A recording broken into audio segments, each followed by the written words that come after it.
পুরী থেকে মাত্র 11 কিলোমিটার দূরেই রয়েছে একটা হেরিটেজ ক্রাফট ভিলেজ রঘুরাজপুর। আজকে আমরা চলেছি সেই রঘুরাজপুরে। পুরী থেকে যেতে সময় লাগে 20 থেকে 25 মিনিট। এই রঘুরাজপুর গ্রাম শিল্পীদের গ্রাম। প্রত্যেকটা ঘরেই রয়েছে শিল্পী এবং পরিবারের সবাই মিলেই এরা বিভিন্ন শিল্পকর্মের সাথে জড়িত। শিল্পকর্ম মানে পটচিত্র, তালপাতার ওপরে আঁকা বিভিন্ন ডিজাইন, এছাড়া পাথরের তৈরি বিভিন্ন জিনিস। এবার আমরা প্রায় চলে এসেছি এই রঘুরাজপুরে। রঘুরাজপুর আর একটা কারণে বিখ্যাত, পণ্ডিত কেলুচরণ মহাপাত্রের জন্মস্থান এই রঘুরাজপুর। ওড়িশি নৃত্যশিল্পী হিসেবে কেলুচরণ মহাপাত্রের নাম আমরা সবাই জানি, কিন্তু পটচিত্র যিনি আর্টিস্ট জগন্নাথ মহাপাত্র, সেই গুরুজির গ্রামও এই রঘুরাজপুর এবং এই রঘুরাজপুর গ্রামে তার অনেক অবদান আছে। এবার আমরা ঢুকে পড়েছি রঘুরাজপুর গ্রামে এবং আপনারা দেখতেই পাচ্ছেন প্রত্যেকটা ঘর শিল্পীদের ঘর। তবে এই রঘুরাজপুর গ্রামে ঢোকার মুখেই কিন্তু একটা বড় গেট আছে। সেই গেটটাই কিন্তু রঘুরাজপুর গ্রামকে অন্য গ্রাম থেকে একদম একটা অন্যরকম বৈশিষ্ট্য দিয়েছে। এই গ্রামে প্রত্যেকটা ঘর শিল্পীদের ঘর, আমি আগেই বলেছি, এবং প্রত্যেকটা ঘরেই দেখবেন পরিবারের সবাই মিলে কি সুন্দর শিল্প কাজের সঙ্গে যুক্ত। আর এই শিল্পীরা কিন্তু আমাদের জন্য অপেক্ষা করে থাকেন, আমরা যাব তাদের শিল্পের প্রশংসা করব, এটুকু শোনার জন্যই ভীষণভাবে অপেক্ষা করেন।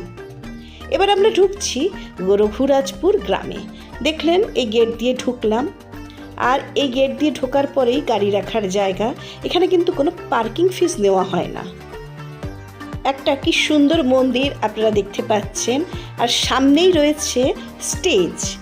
এই স্টেজ অবশ্য একদম স্থায়ী স্টেজ, আর এই স্টেজেই ওড়িশি নৃত্যের বিভিন্ন অনুষ্ঠান হয়ে থাকে।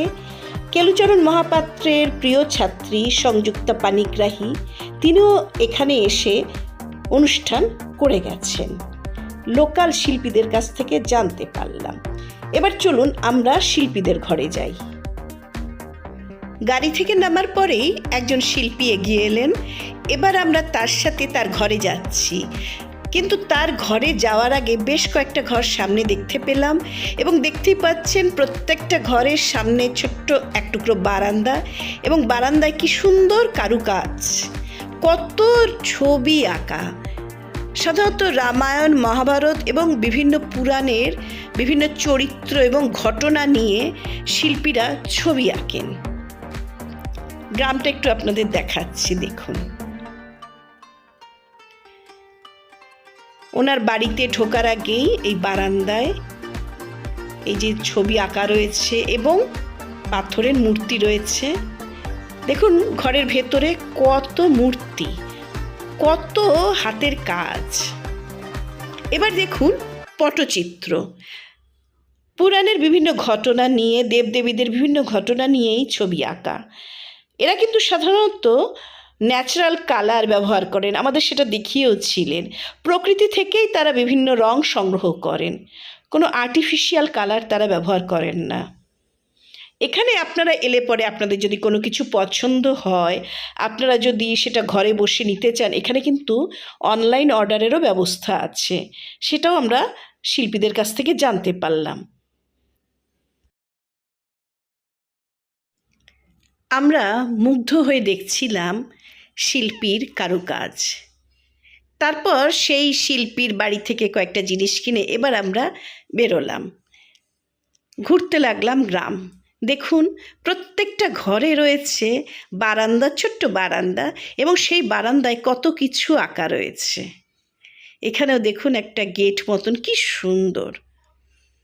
যাই হোক, এরপরে আমরা এগিয়ে চললাম। এই সময় একজন শিল্পী আবার ডাকলেন তার বাড়িতে যাওয়ার জন্য। অগত্যা তার বাড়িতে যেতেই হলো আমাদের। এত সুন্দর ডাক, আমরা কি উপেক্ষা করতে পারি? এবং এসে দেখুন আমরা চমকে গেলাম, কত কিছু জিনিস বানিয়েছেন ওনারা।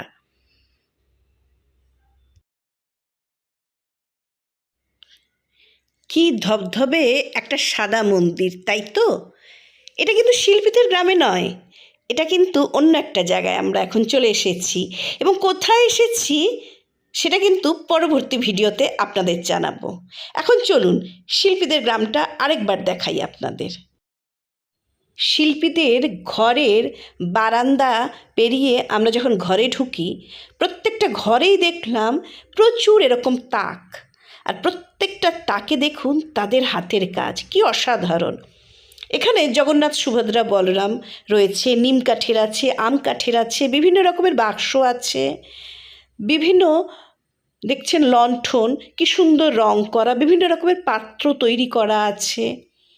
তালপাতা দেখছেন গোটানো রয়েছে, এই জিনিসগুলো, এগুলো কিন্তু সব তালপাতার। এই হলো আজকের রঘুরাজপুর, আমাদের শিল্পীদের গ্রাম।